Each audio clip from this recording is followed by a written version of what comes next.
سيرم ذا اوردينري من اكتر الانواع بصراحه اللي كنت متحفزه قوي وهتجنن ان انا اجربها. الحمد لله جبت السيرم، عملت اللي في نفسي وجبته. ده سيرم اوردينري اللي هو تركيزه 10% نياسيناميد و1% زنك. طبعا مخصص للتفتيح ولتوحيد لون البشره وازاله البقع والتصغير المسام والشيخوخه وحاجات كتيره قوي. ويلا بينا نشوف فاصل صغير ويلا نشوف بقيه الفيديو.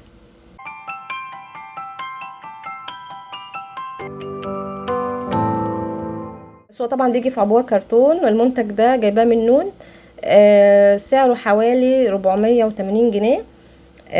وهقول لك ليه، يعني هو سيرم غالي وانا جبته. وده قوام السيرم اهو، لونه كده معكر، يعني مش تحس ان هو ابيض، مش ابيض بس يعني هو شفاف بس معكر شويه. طبعا عامل ضجه وفي ريفيوهات كتيره عنه ان هو بيفتح البشره. يكفي بس ان تركيزه فعال، يعني 10% من تركيز البي 3. بي 3 طبعا اللي هو فيتامين النياسيناميد يا رب اكون منطقه صح. ده تركيز طبعا فعال جدا جدا واكتر من فعال. طيب انا جربته واستخدمته، يا ترى ايه رايي فيه؟ رايي فيه ان هو طبعا تحفه. في بدايه استعمالي ليه اول اسبوع 10 ايام ما لقيتش اي نتيجه خالص. جالي احباط، انا حتى قلت يمكن يكون منتج مضروب او تقليد. بس بالمناسبه ده مش تقليد، لان خلي بالك العبوه بتاعته، الازاز بتاعه لونه السكري مش ابيض. خلي بالك من النقطه دي قوي، لان الاصلي بيكون العبوات، كل معظم العبوات اللي هي الفاتحه بتكون نفس الازازه دي اللي هي اللون السكري. قعدت دلوقتي تقريبا بستخدمه بقالي شهر واسبوع.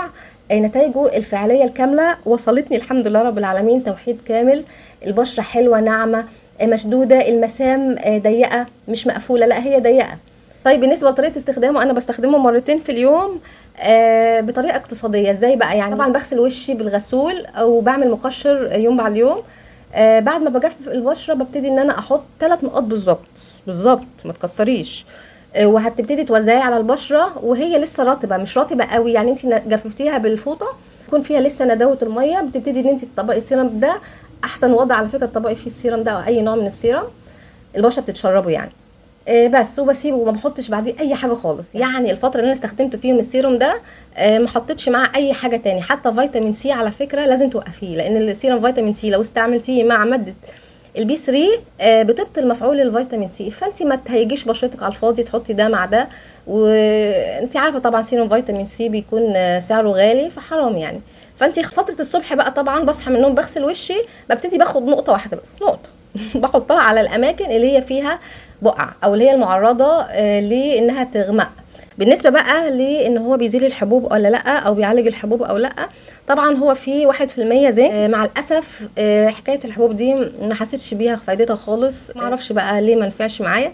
بس في المجمل نتائجه التانية في التفتيح حلوه، هتخليكي تشجعك ان انت تجيبيه. خلاص كده يا حبايبي الفيديو خلص، اشوفكم على خير في فيديو جديد، والسلام عليكم ورحمه الله وبركاته.